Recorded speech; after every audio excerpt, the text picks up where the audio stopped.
Pode ser, meus amados irmãos, estamos aqui mais uma vez no seu programa EBD em Estudo. Me chamo Isaías Nascimento, sou professor das Escolas Bíblicas Dominicais. Estou aqui ao meu lado também o professor Diego Moraes. E hoje vamos fazer comentários sobre a sétima lição da CPAD, ok? Que tem por título Quando o Espírito Sopra em Éfeso. Meu querido, estamos aqui percorrendo estas lições. Vou mostrar para você aqui a nossa lição desse trimestre, ok? Estamos na sétima lição.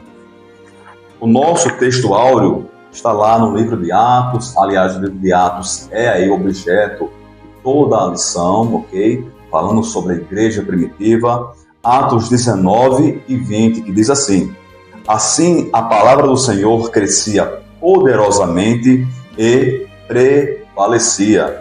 A nossa verdade prática diz assim: onde o Espírito Santo é derramado, a palavra é confirmada com poder, o pecado é confrontado e vidas, famílias e cidades são transformadas. Meu irmão, você é nosso convidado, não é isso, Diego? A estar conosco aqui nesta aula e que esta aula sirva para você como um apoio para que você, na EBD, na sua igreja, por favor, não falte a EBD, compareça a EBD na sua igreja local. Possa usar também esse programa, esses vídeos como ajuda, um apoio para a sua aula, meu querido. Temos aqui a primeira base da nossa lição, a grande base, aliás, da nossa lição, que é, como já tinha dito, o livro de Atos. Atos, capítulo 19, do 1 ao 12. É necessário, professor, que você faça na íntegra a leitura na sua classe sobre este grande assunto que vai aqui nortear o ensino da nossa lição nessa noite.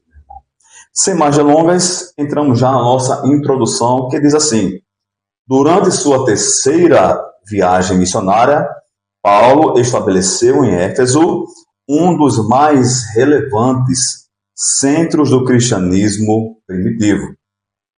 A capital da província da Ásia, a cidade era estratégica no comércio, no transporte e na religião, marcada pela idolatria e por práticas ocultistas ligadas ao culto de Ártemis, uma deusa grega.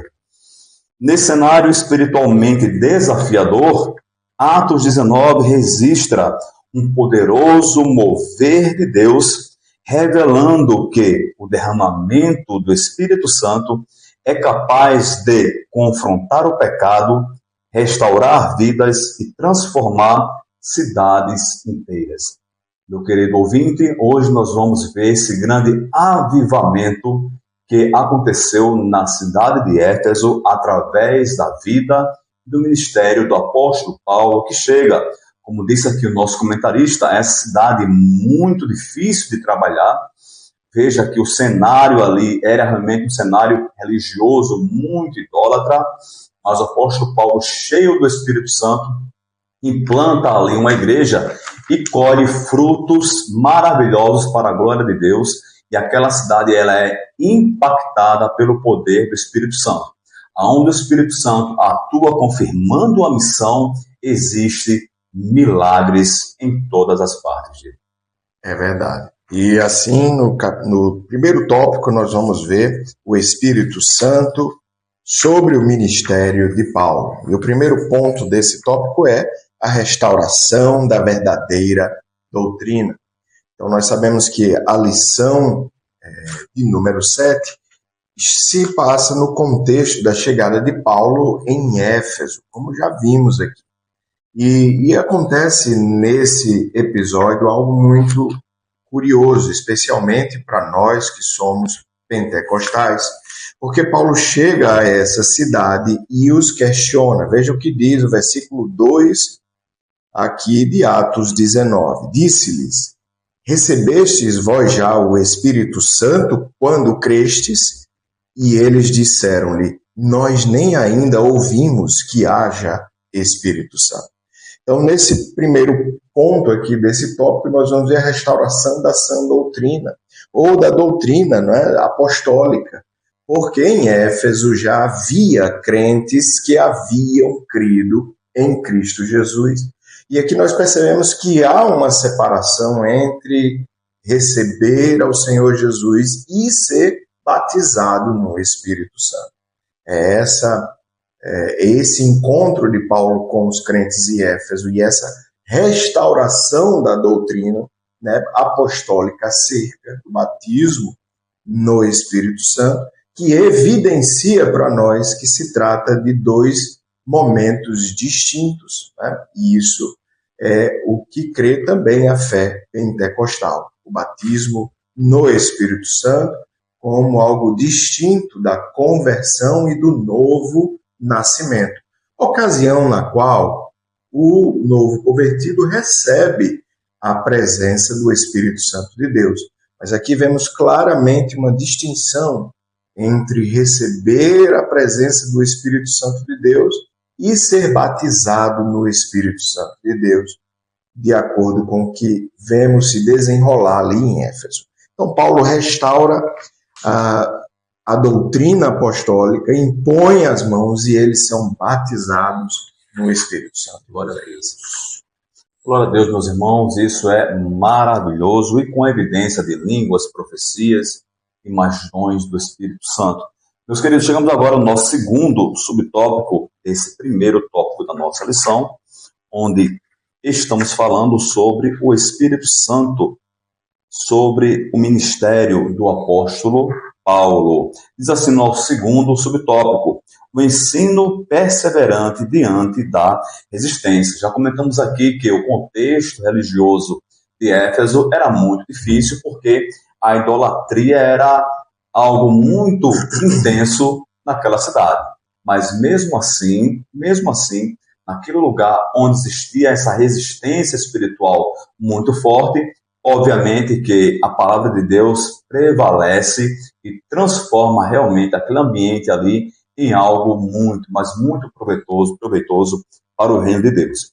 Diz assim o nosso autor: durante 3 meses, Paulo ensina na sinagoga, anunciando o reino de Deus e procurando convencer tanto judeus como gentios. Contudo, a resistência cresce e muitos passam a falar mal do caminho. Essa questão, essa expressão, caminho, era o que designava primeiramente os cristãos naquela época, claro que remontando aquilo que Cristo falou, dizendo que ele era o caminho. Então, todos que seguiam a Jesus estavam no caminho, que era o próprio Cristo. Diante do endurecimento, Paulo se retira e separa os discípulos, mostrando que fidelidade à verdade exige discernimento. Em uma sociedade marcada pela intolerância à fé cristã, o texto ensina que o Espírito conduz a igreja a novos espaços sem comprometer a sua identidade. Então, meus queridos ouvintes, era realmente um contexto muito difícil, que exigia estratégias do apóstolo Paulo, obviamente dada pelo Espírito Santo através da oração, mas que a implantação da igreja em Éfeso haveria de acontecer, aconteceu e foi realmente algo muito glorioso. Exatamente. E o terceiro ponto aqui do nosso primeiro tópico, nós vemos formação sólida que transforma uma região inteira. O que nós observamos é que Paulo começa a enfrentar resistência, como acabamos de ouvir. Mas, queridos, isso não foi motivo para que ele parasse de exercer o seu ministério. Depois do relato do que ouvimos, da resistência crescendo, de alguns não obedecendo e até falando mal de Cristo Jesus, Paulo persiste no ministério de ensino e continua pregando por 2 anos inteiros. Éfeso era um centro comercial e cultural da Ásia.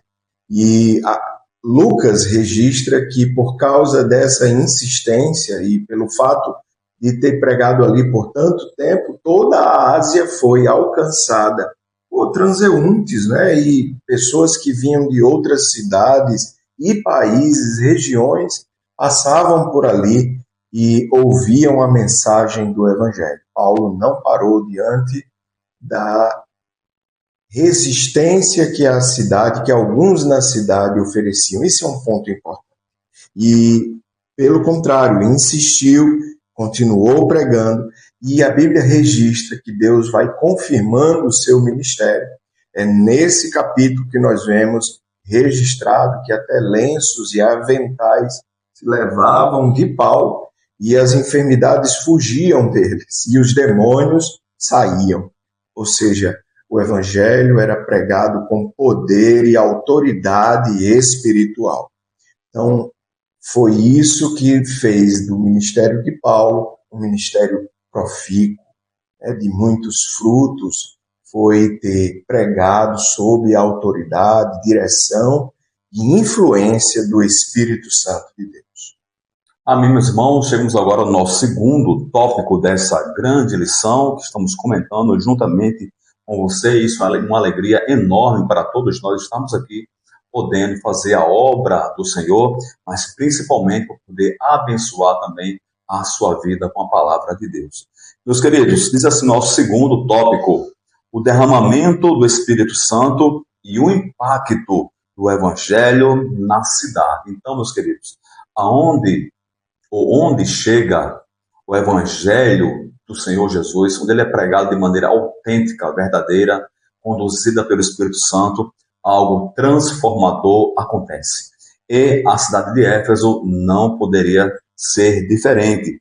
Lá, com a pregação do apóstolo Paulo, nosso comentarista aqui diz, nesse primeiro subtópico, sobre a manifestação extraordinária do poder do Espírito Santo, ele diz que apenas não ficou na pregação verbal do apóstolo Paulo, ok? Aquilo que era muito comum entre os sábios gregos, entre os filósofos gregos, falar muitas coisas relevantes para a sociedade, mas o evangelho que Paulo pregava não era apenas por palavras, mas por manifestações extraordinárias do poder do Espírito Santo de Deus. Então, nosso comentarista também destaca que até objetos que eram dos apóstolos também eram ali alvos de poder que as pessoas alcançavam através da vida dessas pessoas. Então, o mais importante aqui, meus irmãos, é sabermos que o Espírito Santo de Deus, quando ele atua realmente,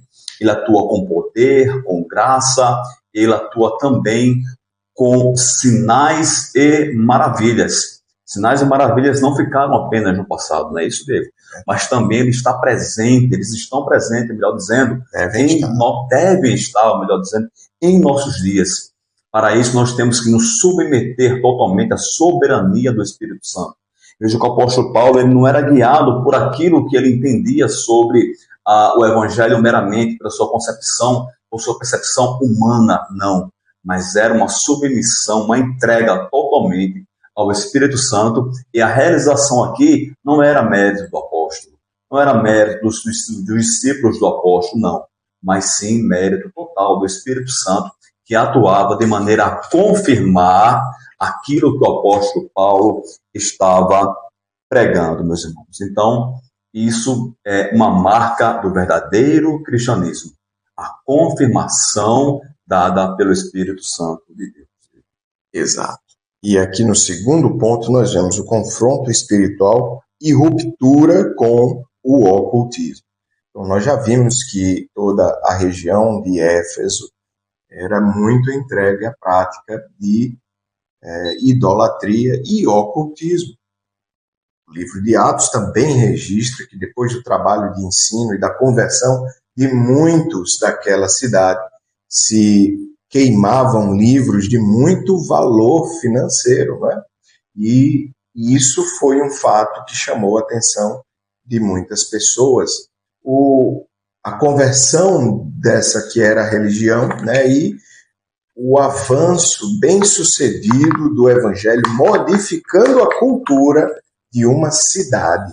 Então, Paulo prega o evangelho com poder, autoridade, confronta o inferno, porque é isso que acontece aqui. E Jesus havia dito que as portas do inferno não prevaleceriam contra a igreja. Então a autoridade estava sobre Paulo. a autoridade de Deus para a pregação do Evangelho e confrontar o ocultismo, a idolatria. E aqui no segundo ponto nós vemos o comentarista chamar a atenção para o que acontece com os filhos de Seva. E isso é um ponto importante para nós, porque eles tentaram expulsar um demônio usando o nome de Cristo Jesus e usando o nome de Paulo. E os demônios declararam conhecer Jesus e saber quem era Paulo, mas eles não. Isso, queridos, nos ensina que professar somente ou ter uma vida de aparência não é o suficiente para termos autoridade espiritual. Eles podiam parecer crentes, andar como crentes, se vestir como crentes, mas não tinham autoridade espiritual, que só vem por meio de relacionamento autêntico com Deus e com o seu Espírito Santo. Então esse é um ponto para nós observarmos, que eles tentaram usar o nome de Deus sem ter relacionamento com Ele. E isso para nós é um alerta muito profundo, para que nós tenhamos o cuidado de, antes de sermos crentes nominais, que nós tenhamos relacionamento com Deus. Amém, meus irmãos, isso é fundamental para uma vida cristã verdadeira.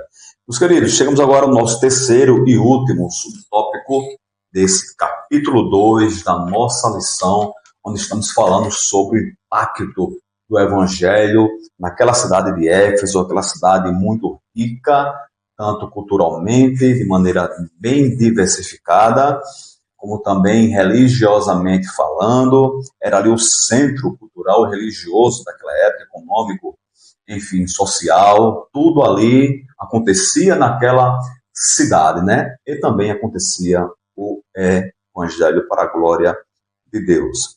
Meus queridos, nosso terceiro subtópico vai falar sobre a palavra que cresce e transforma uma cidade. Nosso professor Diego já falou que as pessoas, né, queimavam seus livros valiosíssimos ali de magia, de artes mágicas, porque já não fazia mais sentido aquilo ali.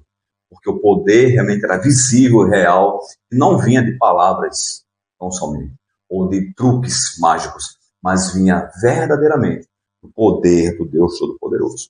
O resultado do derramamento do Espírito é resumido na afirmação que está lá em Atos 19 e 20, que diz assim: assim, a palavra do Senhor crescia poderosamente e prevalecia sobre essas outras questões que tentavam, e pessoas que tentavam refutar o Evangelho da graça. O problema é que eles apenas usavam palavras, coisas que passavam. O apóstolo Paulo vinha com o poder de Deus, transformando vidas verdadeiramente naquela cidade. Algo que não houve precedentes na história de Éfeso. Meus irmãos, diz assim também o nosso comentarista: o crescimento do Evangelho ocorreu tanto em número quanto em profundidade espiritual, produzindo mudanças de valores, hábitos e também comportamentos.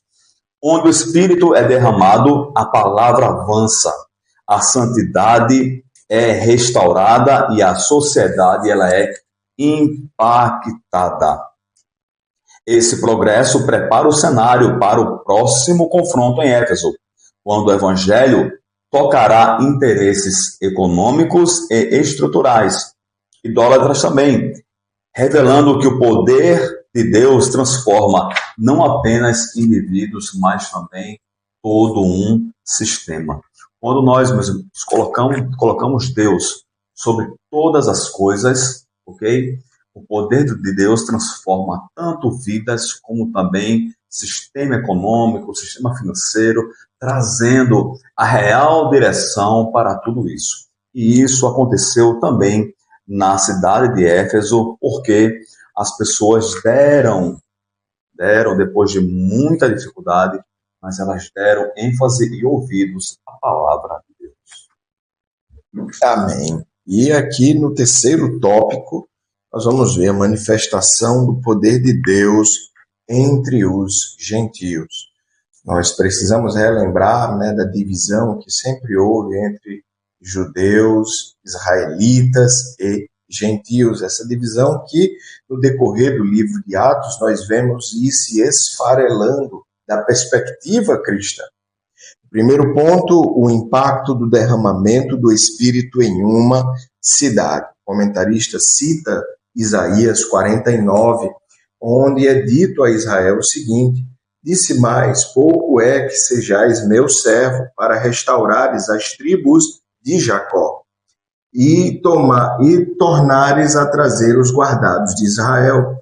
Também te dei para a luz dos gentios, para seres a minha salvação até a extremidade da terra.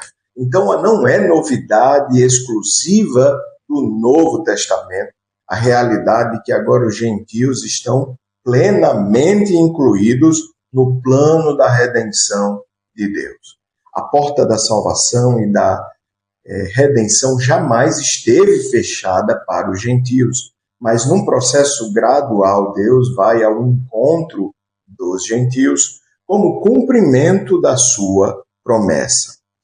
O comentarista diz aqui no segundo parágrafo, em Éfeso, o derramamento do Espírito Santo alcançou uma cidade majoritariamente gentílica, mostrando que Deus transforma não apenas indivíduos, mas realidades coletivas. Então a promessa aparece lá em Isaías, Joel, também muito conhecido, capítulo 2, de derramamento do Espírito Santo sobre toda a carne. E esse termo deixa claro que já não há mais judeu, nem gentil, nem servo, nem livre, nem macho, nem fêmea. Deus expande o plano da redenção e plenamente inclui os gentios agora como alvo da sua graça e do seu amor redentivo. O que é importante também citar é que Éfeso é um ícone para nós porque majoritariamente gentil, composta por gentios, né? Majoritariamente composta por gentios, uma cidade de muita influência econômica e cultural, como já ouvimos aqui. Então, o resultado desse impacto é santidade na prática, restauração de lares e profundo impacto social. Esse é o chamado da igreja, transformar histórias individuais e histórias coletivas de cidades, estados e países inteiros, porque o Evangelho é poder de Deus, irmãos. Glória a Deus, meus irmãos, isso é maravilhoso e temos experimentado isso em nossas vidas, pela graça e benignidade do Senhor. Meus irmãos, chegamos agora ao nosso segundo subtópico desse tópico 3, que estamos falando sobre as manifestações do poder de Deus entre os gentios. E aqui o nosso autor ele traz alguns exemplos históricos desse derramamento do Espírito Santo. Os nossos irmãos sensacionistas, né, eles dizem que o derramamento do Espírito Santo ficou apenas em Atos, capítulo 2, na ocasião do Pentecoste, ok? Mas isso, biblicamente, não é sustentável. A gente vê em muitas outras ocasiões, pós-derramamento do Pentecoste, o Espírito Santo vindo sobre muitas pessoas. Já falamos aqui o exemplo do apóstolo Paulo, onde ele chega em alguns crentes, já nesse livro, e diz, recebei o Espírito Santo. E a partir desse momento, eles recebem o Espírito Santo com evidências de línguas e também profecias. Podemos citar também a questão de Cornélio, quando ele recebe ali, o apóstolo Pedro vai, ora por ele, ele recebe ali o Espírito Santo também, um gentil, ou seja, alcançando todas as etnias, todas as nações. E aqui ele traz também, meus irmãos, o exemplo da Rua Azusa, onde o movimento pentecostal moderno nasce, ok? E isso alcança, meus irmãos, muitas nações, inclusive o Brasil em 1910, com a chegada também dos nossos queridos e grandes missionários, Daniel Berg, Una Vingre, sua esposa Frida Vingre também, onde impactaram com a mensagem pentecostal terras aqui, tupiniquins, terras brasileiras.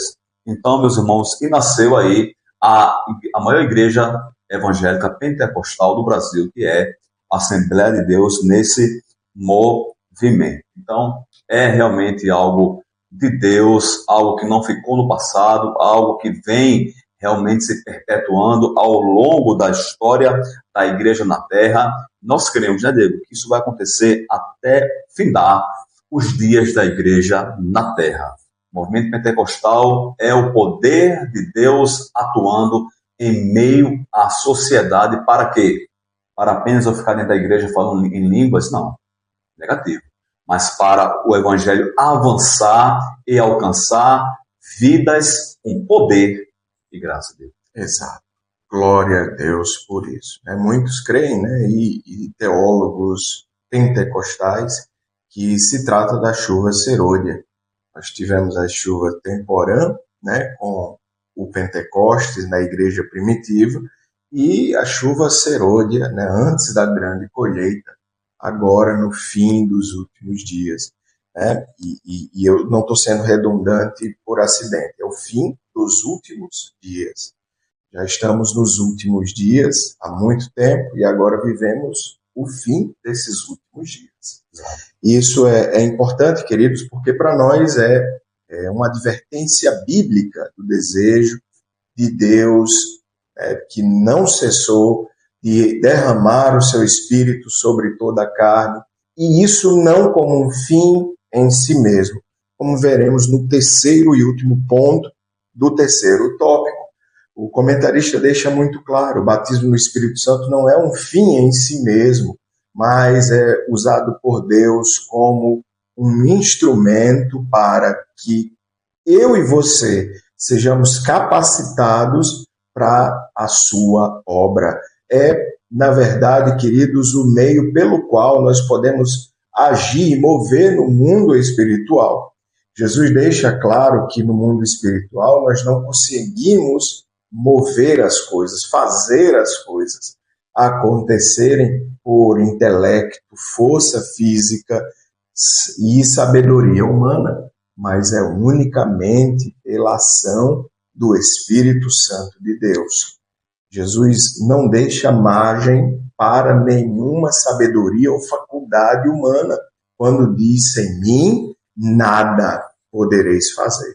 Então Paulo tinha essa consciência, escreve aos Coríntios dizendo: eu não fui a vocês com sabedoria humana, mas com poder de Deus, para que a fé de vocês não se firmasse sobre nada que não fosse Deus. Então, os crentes de todas as épocas precisam reconhecer, buscar intensivamente e ativamente ser cheios do Espírito Santo de Deus para cumprir o ministério que todos nós recebemos. E esse ministério não está restrito, queridos, a alguns poucos escolhidos, mas a todo aquele que recebeu a Cristo Jesus. Mateus 28, 19 e 20 diz o seguinte: portanto, ide, ensinai todas as nações, batizando-as em nome do Pai e do Filho e do Espírito Santo, ensinando-as a guardar todas as coisas que eu vos tenho mandado. E eis que eu estou convosco todos os dias, até a consumação dos séculos. E você já deve ter percebido quem é que falou essas palavras. Foi o próprio Jesus. Então ele estabelece isso como uma ordenança irrestrita para quem ouvisse as palavras dele. Eu e você somos chamados a ir pelo mundo e ensinar a respeito das boas novas de salvação. Amém, meus irmãos, chegamos agora na conclusão da nossa lição. Vou lê-la aqui na íntegra para você, meus queridos. Já antecipamos aqui, e foi um prazer estarmos mais uma vez nesse programa para levarmos até você um pouco de conhecimento. Sabemos que você também tem um conhecimento, mas a Bíblia nos ensina a sempre nós estarmos procurando, nos aprofundando nas Escrituras sagradas, no conhecimento de Deus. Diz assim nossa conclusão: o derramamento do Espírito Santo em Éfeso revela que, onde a palavra é ensinada com fidelidade, o Espírito atua com poder e com poder, e o arrependimento produz compromisso. Deus transforma vidas e cidades. Não foi um mover superficial, mas profundamente espiritual e ético, gerando frutos duradouros. O Evangelho ali foi anunciado com ousadia, vivido em santidade e confirmado com poder. Essa mesma obra o Senhor deseja realizar hoje em sua igreja, quando permanecermos fiéis e sensíveis à sua ação. Meus irmãos, o mesmo Espírito que atuou em Atos capítulo 2, que atuou na vida dos apóstolos, ele também atua em nosso meio e quer realizar mais e mais obras em nossas vidas, mostrando e demonstrando que o poder de Deus é capaz de transformar pessoas, indivíduos e também toda uma coletividade. Agradecemos a sua colaboração, permaneça conosco, meu querido. Esse programa ele vai ao ar aqui da Igreja Assembleia de Deus no Rio Grande do Norte, cidade de Parnamirim. Precisamos que você também colabore conosco em relação a compartilhar esse vídeo, a deixar aí o seu joinha, para que essa plataforma possa ver que é um conteúdo relevante e mais pessoas venham ser alcançadas para a glória de Deus. Que Deus abençoe você, que Deus abençoe também a sua família e ministério. A paz do Senhor Jesus.